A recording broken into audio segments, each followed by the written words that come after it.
Good morning, everybody.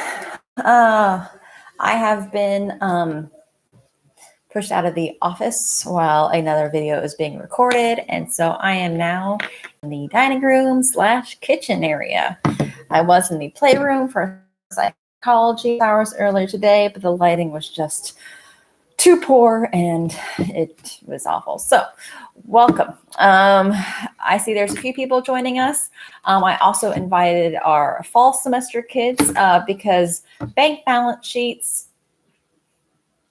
stink. They do. And money multiplier can be a little tricky. So before we get started, are there any questions? There's a chat box available that you can type on and ask questions. You can also text me through Remind, and I'll be happy to answer any questions that you want to cover. I don't know, did I take pictures of any questions from the assignment this week? No, I think we covered that. We covered that last week. So no new multiple choice questions to go over, but does anyone have any topics? And here are some things that we talked about this week. We talked about the money multiplier. We talked about bank balance sheets. And I know the video that I sent of me going over that bank balance sheet was long, but you have to do bank balance sheets to understand them. You have to know the steps that you have to go through. We'll go over some definitions today and just review ourselves on some of the monetary, like the money market definitions between excess reserves and required reserves, max change in money supply versus max change in the banking system and things like that. After this lesson, I'm going to be posting, I recorded it last night. So I'm going to be posting our new assignment for today after this. And it has 2 FRQ practices that we're going to go over. But Emma says, can you go over the change in money supply equation? Yes, I can. Because I gave you an example and then I posted another example with Mr. Clifford doing it. And he did one like me, but then he also did a different one that was different. They used different numbers. So yes, Michelle, I would totally do it. Okay, here's the equation. Change or max change in money supply equals.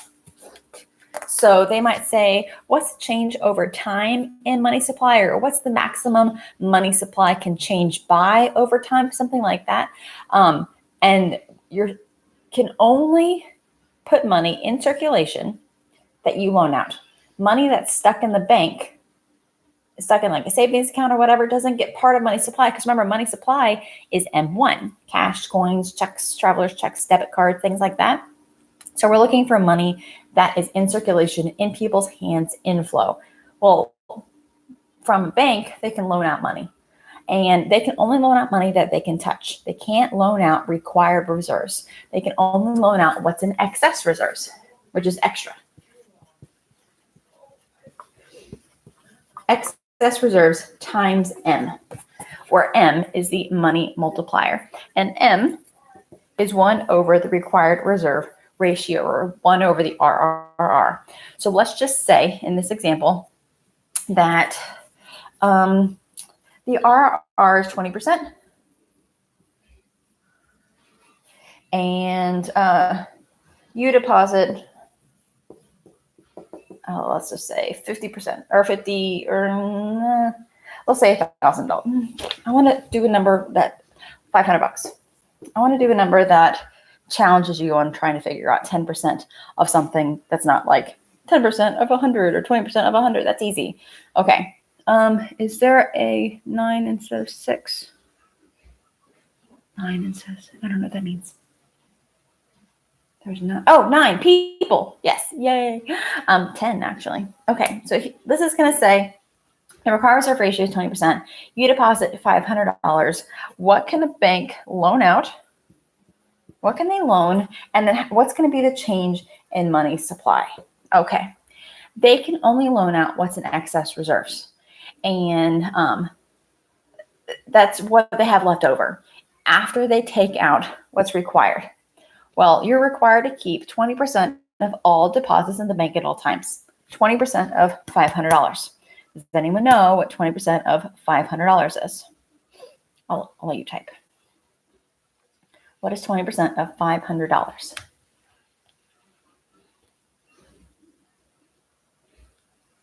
Questions, comments, thoughts? Yes, it's 100. Okay, does anyone know? You get to use a calculator now on the AP exam because you're at home. You get to use a 4-functioning calculator. You can't use a graphing calculator, but you can use a 4-function. So you should be able to figure out 20% of a number with a calculator. But let's just say, for the sake of math, you can always find out 10% of any number. So 10% of 500, you drop a 0, is $50. So if you want to figure out 20%, which is double 10, then you double the 50, which is 100. So I know, Maddie, I'm excited about the 4-function calculator. Of course, that means that they're going to be using tricky numbers. Maybe they're not going to have MPC of, how will they know if we're using a graphing calculator? I don't know. I know that in some online schools, there's a company that, I think I said this before, that they watch people take tests. Like you would log in and they would and so your computer camera would be on, and you take your test in front of it, and so they're monitoring you, and so they can tell when you're on your phone because your hands are visible and things like that. If you only have a graphing calculator, it's time to order one. Order one on Amazon. They're yeah, I know. You can get a calculator for $5. So I know. Sorry. Okay, back to the question. $100 of 500 is 20% of 500. And so that has to be taken out of your deposit. So basically you hand your $500 to the teller at the bank. They're going to immediately take $100 of it and put it in the vault that no one can touch. The other $400 goes in excess reserves. And that's going to be multiplied by the money multiplier. Well, the money multiplier is 1 over RRR, or 1 over the required reserve ratio. In our example, it was 20%. So 1 over 0.2 for 20%. Well, we've done this before. 1 over 0.2. You know how many double dimes are in 1, or how many fifths are in 1? 5. So the question then becomes, maximum change in money supply is $400, which is excess reserves from your deposit. It's what's left over after they take in the required reserves out, times the money multiplier of 5. So 400 times 5. Anyone know what the answer is? Type it in. 400 times 5. Make sure you have enough zeros.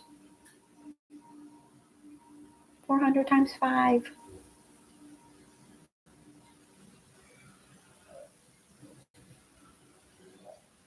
Yay! 2,000. Because it's 20. There's 4 times 5 plus 2 zeros. 20.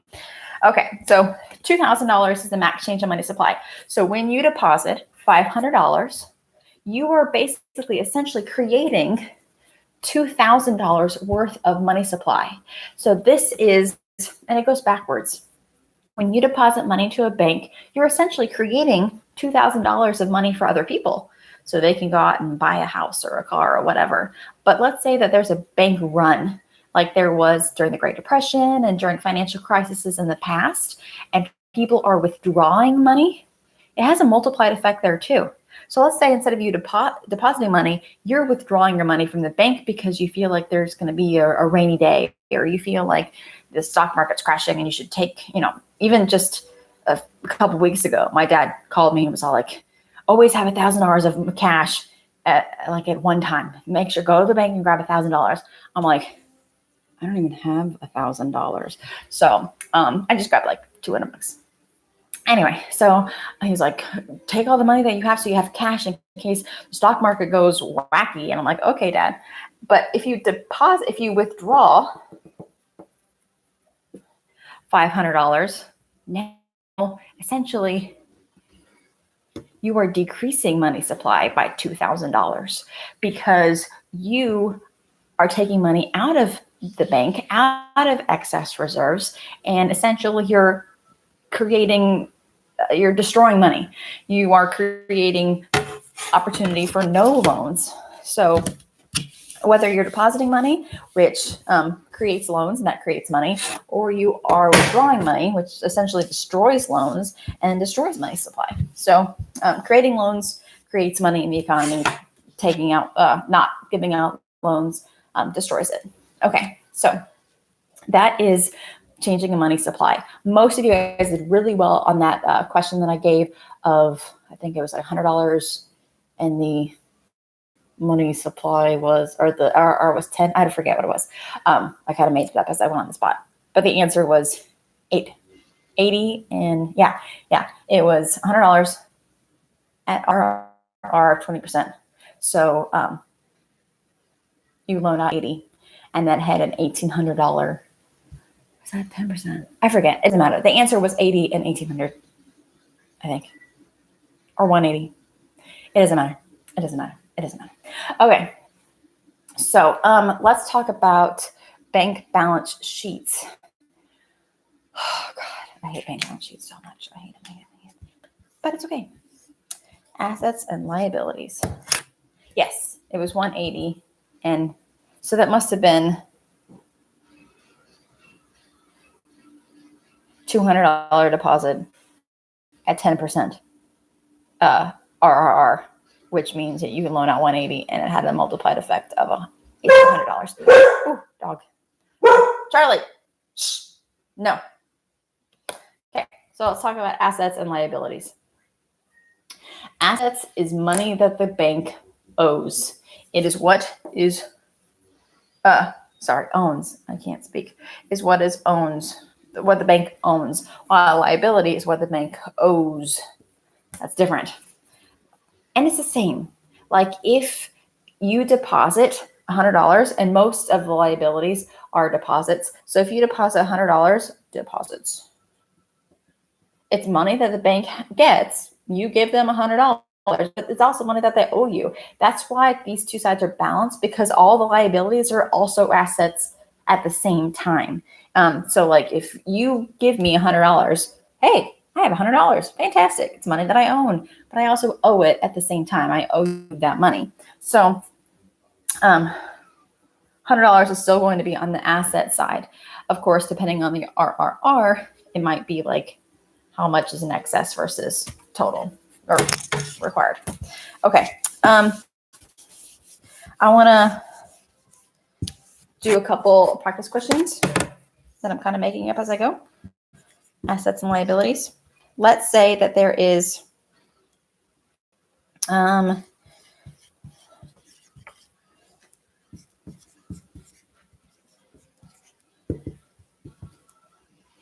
trying to think. Math is hard. I've said it once. I've said it a million times. Math is hard. You know what? I don't need to do the math. I have a college degree. You guys can do the math. The required reserve ratio is 20%. If you deposit $2,000 into the bank and the required reserve ratio is 20%, how much of it goes into required reserves? How much of it can go into excess reserves? That's your problem. That's your math problem. $2,000 is deposited, 20% RRR. Just tell me how it would be split up. How much is it required? How much is in excess?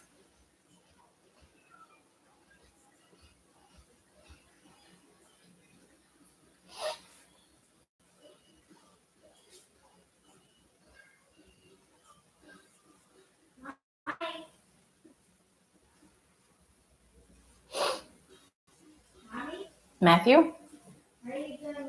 I am doing a video. Okay, seems like most people are getting the same answer, 400 and 1,600, which is correct because 10% of 2,000 is 200. So 20% would be double that, 400. So 400 of this 2,000 goes into required reserves. The rest of it, 1,600, goes into excess reserves. Now I want you to tell me what's the max change in money supply if this bank is fully loaned up, meaning it loans out all it can possibly loan out. How much would it affect money supply? So what is the max change in money supply if they are fully loaned up?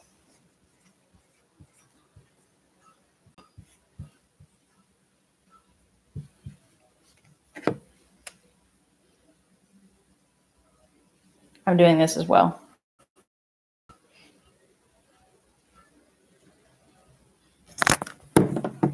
I had to check my math really quick.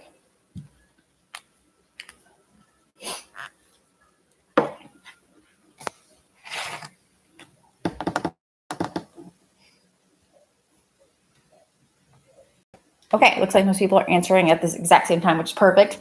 You're not just looking to see what Emma or Brooke or Zach wrote. Yeah, so you can loan out what's in excess reserves, which is 1,600, and then you're going to multiply that by the money multiplier, which is 1 over RRR. RRR was 20%, so 1 over 0.2. 1 over 0.2 is 5, so it becomes 1,600 times 5, which you get $8,000 change in money supply. Okay.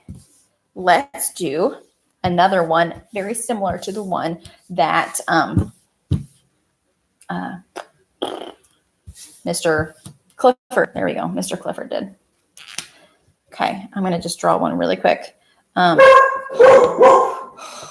dog. He barks at everything. He's like barking at the wind. I don't even know.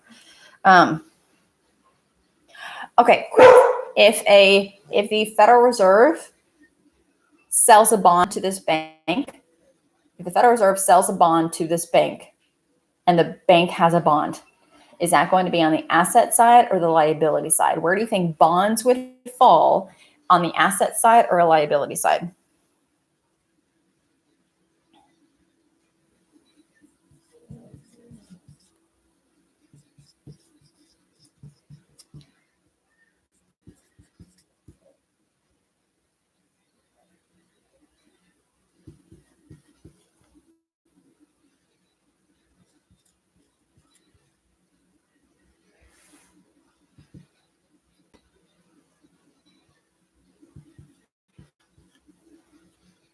Would bonds fall under an asset side or a liability side?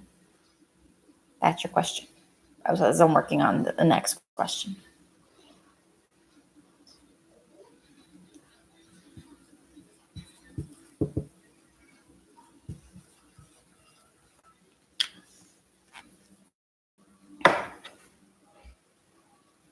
Your silence is disturbing. It's 50-50. Yay, it's an asset. Bonds are an asset. Why do you think people like invest in them? It's an asset, not a liability. Ooh, I want to invest in debt. No. Okay, so all right. Here is, oh gosh, I hope I gave you enough information. All right, here we have an asset and liability for a bank teacher. We have $10,000 of deposits. $1,000 of it is in required reserves. They loaned out $8,000 of it, and this bank bought a bond from the Fed of $1,000. So it looks like the Fed sold them a $1,000 bond. Okay, let's say that the Federal Reserve decides to buy back this bond. Notice I have no excess reserves. My excess reserves right now, everything's been like taken care of. Excess reserves right now is currently $0 because that's how we're balanced. 10,000 and this is 10,000, so excess reserves is 0. Okay. If the Federal Reserve decides to buy this $1,000 bond back from this bank, what's the change in excess reserves? Like, what is going to be the amount in excess reserves if the Federal Reserve decides to buy this $1,000 bond? What does that do to the amount in excess reserves? There's currently 0 in there now, but there won't be. It's going to change. So if the Federal Reserve decides to buy this bond, what happens to excess reserves? What's the new amount of excess reserves?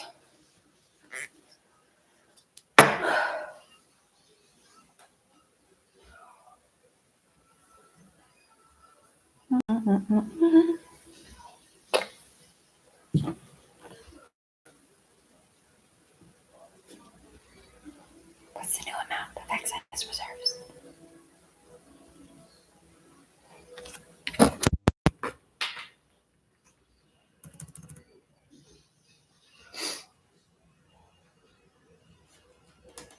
Zach says excess reserves increases by 1,000. Okay.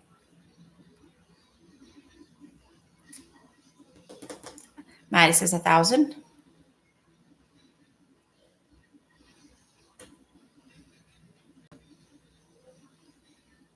Chloe says it would be 90% of the new demand deposit. There wasn't a new demand deposit. It was just the Federal Reserve buying bonds, which is not a change of deposits. It's not like monopoly. It's not like a bank error in your favor. The Federal Reserve buying and selling bonds does not change how much money you have in your checking account. I am confused. Okay. So if the Federal Reserve decides to buy bonds from this bank, just like when you buy anything, you're going to have to give some money. Well, this bond costs $1,000, so the Fed's going to have to give them $1,000. Where's the marker? Maddie and Zach are correct. This bond goes from 1,000 to 0. There's no bonds left. The Federal Reserve bought it and gave them cash for it. So the entire amount of the bond goes into excess reserves. There is no need to change required reserves because demand deposits didn't change. I didn't say anything about demand deposits, and required reserves is based off of this. These two numbers go together. If you change things down here, that doesn't necessarily change the required reserves or the demand deposits. So that bond just goes to show, like, if you were to deposit money, that changes this. Therefore, this changes, and then this changes. But if bonds change, that's only going to change excess reserves. It doesn't change these other two up here. Emma, does that help? The total amount of the bond goes into excess reserves. You don't have to take any percentage out because required reserves is a fraction of deposits. We didn't change deposits. We only changed the bond value, which was 1,000. Now it's 0. So Emma, does that help at all?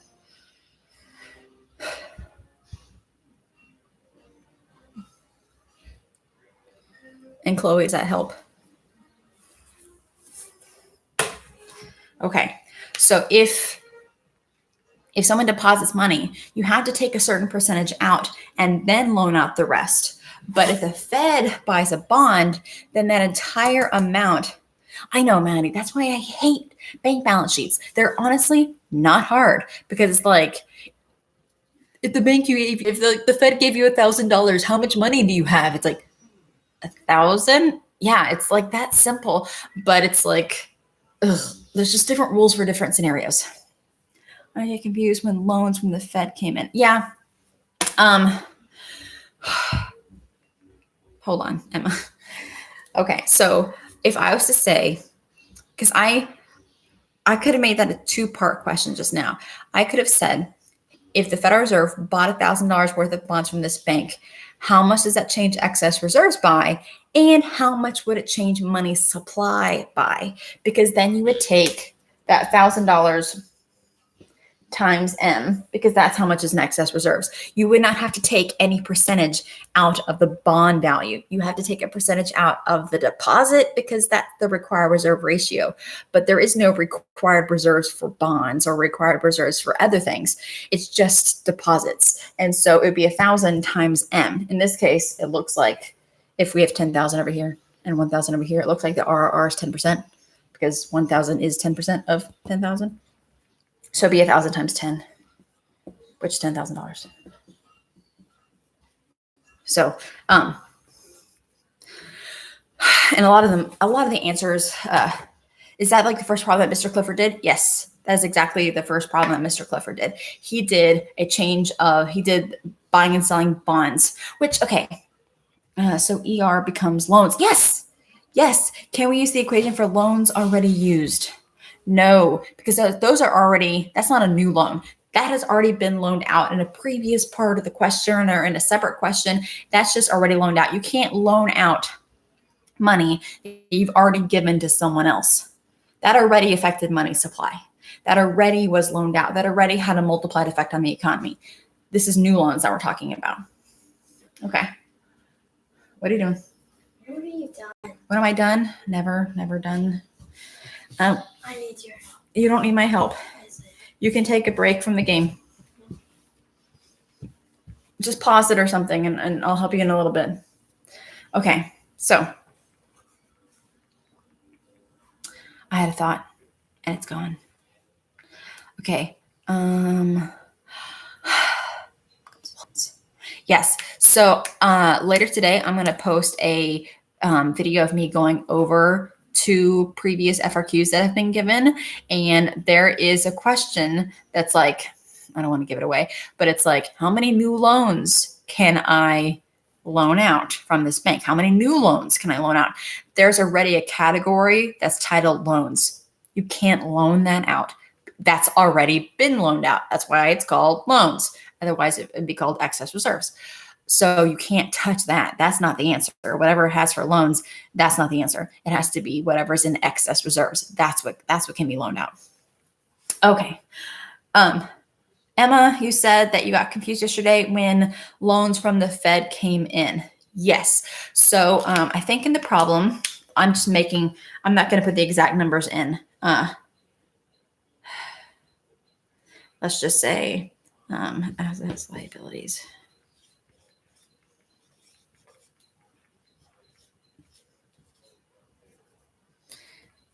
Recurrent reserves.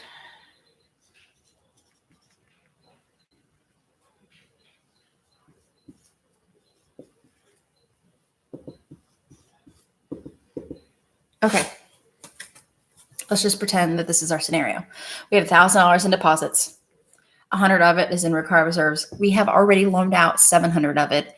And then the rest, 200 is in excess. And then the question's like, someone comes in and tries to take out a loan or try to withdraw from their account at an amount that exceeds this. The vault only has $200, yet they're like, I'm here to take out a loan for $500. Okay, well, if you meet the qualifications for the loan, we're going to give it to you. But we don't have that money. So how can I have no money in my vault. So what they're going to have to do is that this bank is going to either have to borrow from another bank to help give them the loan, or they're going to have to borrow from the Fed. Of course, if they borrow from the Fed, that's money now they owe the Fed. So that kind of stinks. So let's say that they borrow, I don't know, $1,000 from the Fed. That's going to be a liability because now they owe the Fed $1,000.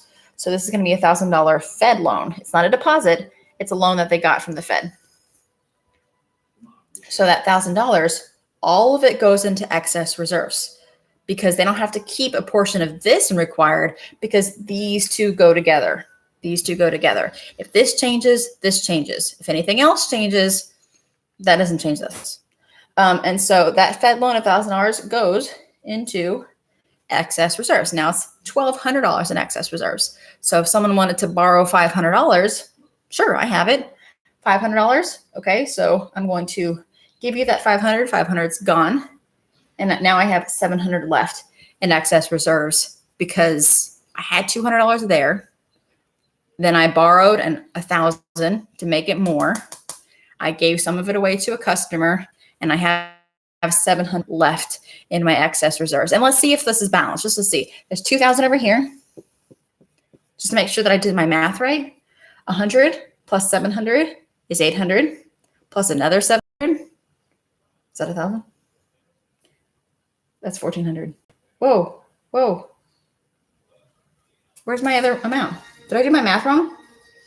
Oh, that's why.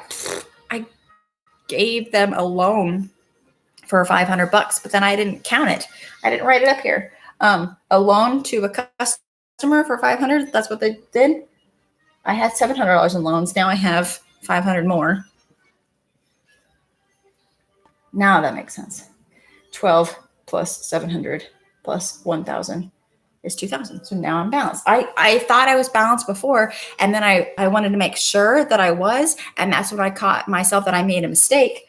Good thing I did that because otherwise I would have been incomplete. I would have had an unbalanced thing because I gave money away to $500 to a customer for a loan, but then I didn't put it as part of my bank. And so there would have been a serious bank error like, where did $500 go? It's not in the register, but there's no receipt for it. Well, I put it up here for loans. So I fixed my problem by going back and just making sure that this was balanced. I hate bank balance sheets. Okay. Questions, comments, thoughts, ideas, or concerns? Thoughts, hopes, dreams. That makes more sense. Okay, good. Because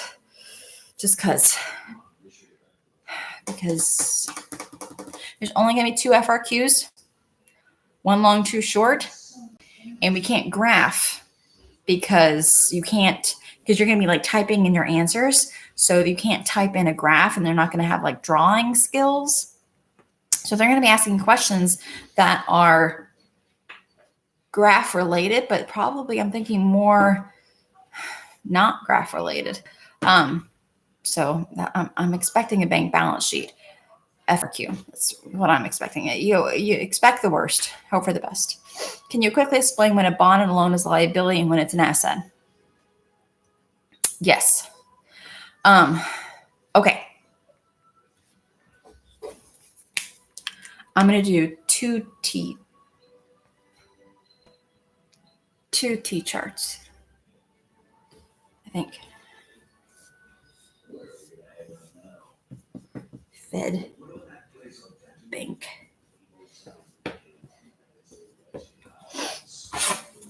Okay. I did a bank balance sheet for the Federal Reserve and a bank balance sheet for just a regular bank. Keep in mind, this is typically what we are doing. We're typically doing a bank balance sheet for just a regular commercial bank like Chase or Bank of America. So let's say that this bank gives a loan to a customer. At any time, they could call back and be like, hey, customer, remember how I loaned you that money? You owe me. You got to pay me back, bud. Otherwise, I'm going to foreclose on your house and take you to whatever. So that right there is a huge asset. It's a loan to a customer. Loan to a customer. It's an asset because that's money that they can get back from the customer at any time. It's not money that they owe the customer. It's money that's owed to them. So that's an asset for this bank. Of course, if this bank was to be like, I need to take a loan out from the Federal Reserve for whatever, that's money that they owe the Fed. Like they get money, but they owe the Fed that money. So for this bank, a federal loan is a liability because it's money that they owe the Fed. Well, for the Fed, that federal loan, like, hey, I'm the Fed. I just loaned this bank some money. I can call that bank at any time and ask for their money back. This is the customer for the Fed. And so that's why a federal loan or like a loan to bank, this loan right here, is an asset for the Fed. Of course, it's a liability for that bank. And then if I was to make a separate T-chart of like your assets and your liabilities, a loan that you got from a bank, like if this was you, they loaned money to you, that's a liability for you. It's just ask yourself, is it money that I own me or it's owed to me? Or is it money that I owe to someone else? So if it's money that you own, something that you own outright, or something that is owed to you, then it's an asset. But if it's money that you owe someone else, or someone else can like claim it as theirs anytime, then it's a liability. Okay, where do we have to choose what category to pull the money from? Excess reserves. That's the only money that you can touch. So if a bank was to loan to a customer, or if the bank was to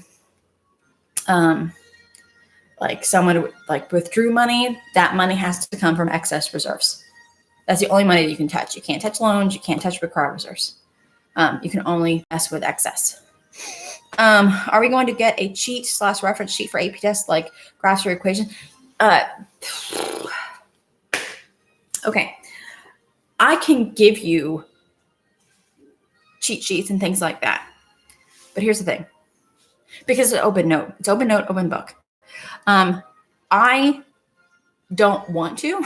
I can give it to you, but here's the thing. You are much more acquainted with review sheets when you make them on your own, because then you're going to spend time, if it's like something that you did not make yourself, you're going to have to spend time looking for it and not knowing exactly where to look, because your brain and my brain might not work the same. But if you make it yourself, you know exactly where you wrote it down. You know exactly what that means to you because you put it hopefully in your own words. Because like I have a cheat sheet, but it's like 23 pages long, front and back. And the font is like 8-point font. And I have gone through that sheet many, many, many, many times over years. But it still is like, if I was to try to look for the definition of liability, it would still take me a little bit to find that definition. There's so many resources online. I can post them on Google Classroom. And then maybe you want to use that as a reference to make a review sheet or something like that. But I would not just be like, oh, I printed a whole bunch of stuff off. And then the day of the test is like, okay, time to use it, because it is timed. I think you only get like 40 minutes or something. It's like really, really, really, really short. So there's that. But I will post stuff. I just don't want you to use that only. And then I totally don't want you to be like, all right, first day to look at it is the day of the test. And then you open it up for the first time. That would not work. Okay. Questions, comments, thoughts, ideas, or concerns?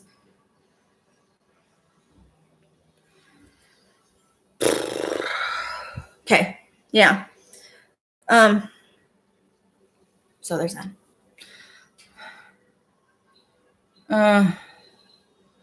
Questions, comments? Because this light is shining on me and it's really hot and I'm sweating. And are we going to do more bank balance sheet practice? Yes.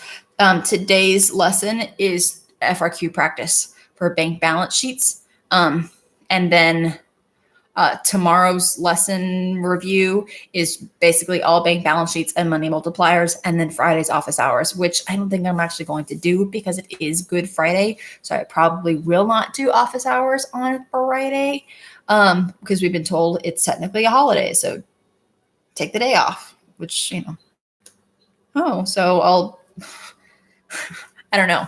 I don't know how to take the day off when I'm constantly wearing pajamas. Like, what do you do? Wear like a sack? I might post because I'm giving you like your quiz of the week tomorrow.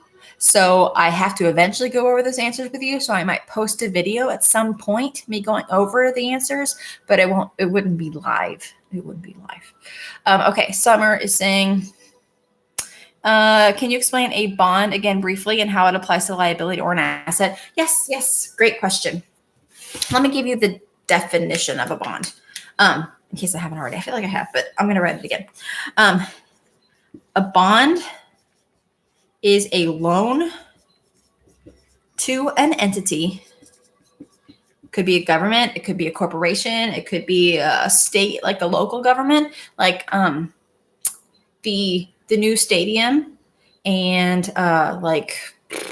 the new stadium and all the stuff that was passed in that local school bond that like put renovations for our new school and things like that and have Chromebooks. That was a bond. We did not raise taxes in Tomball to pay for like a new football stadium. What they did is that the Tomball sold bonds, which means that you were giving a loan to Tomball. You were giving a loan to an entity that will be repaid with interest. That's why people do it. It's a safe investment. The only way they're not going to get their money back is if Tomball declares bankruptcy, which they're not. Be repaid with interest in a given time period. So bonds have different maturity dates, meaning different times when you can actually get your money back. Some bonds range from 3 years. Some bonds go all the way up to like 30 years. So when the Federal Reserve buys bonds from a bank, essentially, they're giving, okay. How can I explain this?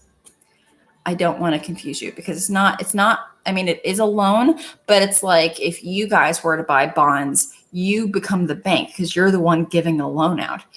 So you can buy federal bonds. Essentially, you're giving the government like a loan for 30 years and they're going to pay you back.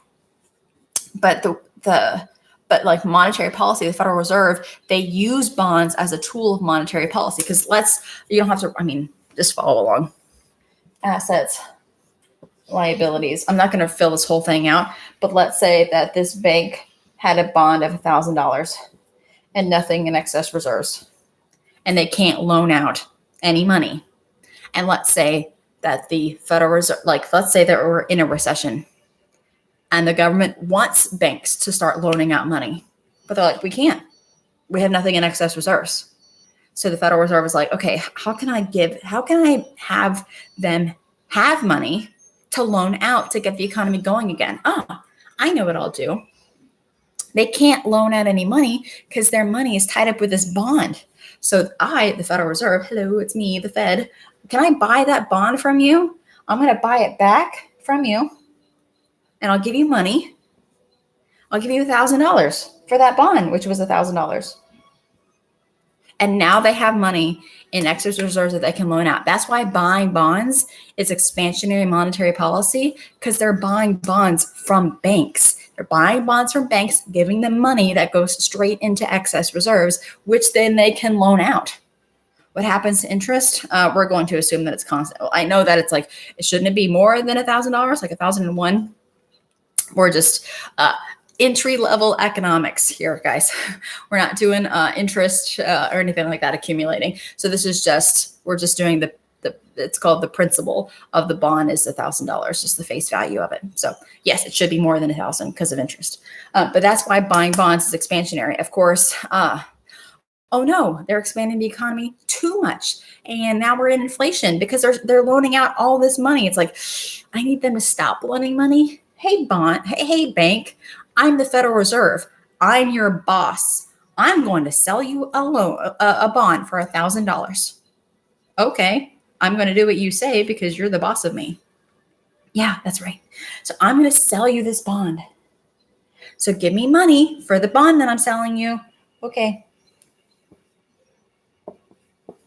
All right, I sold them a bond. They now have a bond for $1,000 and nothing in excess reserves, which means they're going to stop loaning out money, which means money supply will decrease, shift to the left on our money market graph, slowing down the economy. So yeah, that's how buying and selling bonds is expansionary and contractionary monetary policy, because it directly affects how much excess reserves banks have in their bank and how much money they can directly like loan out. Okay. Any questions, comments, thoughts, ideas, or concerns?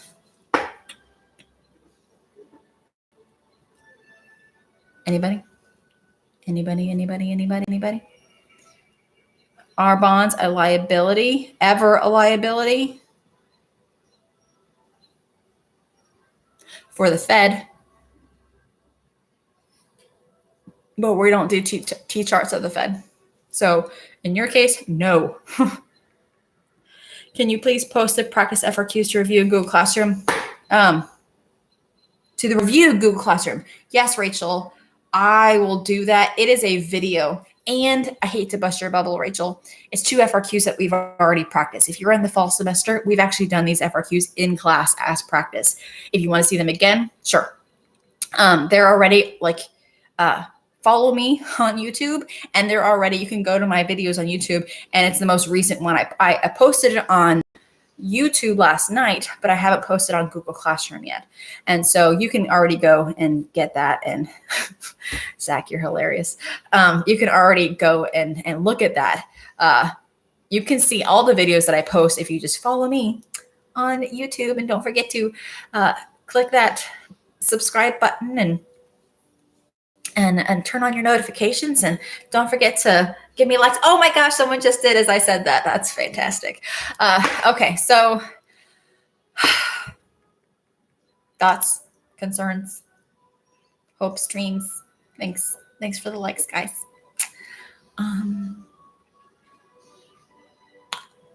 Okay. Yes, Jacob. And as always, go Cougs. I'll see you guys later. More bank balance sheets for the rest of this week. No office hours on Friday. And don't forget to, I don't know, do your Google Forms and exit tickets and mark things as done, whatever. I'll see you guys later. Bye.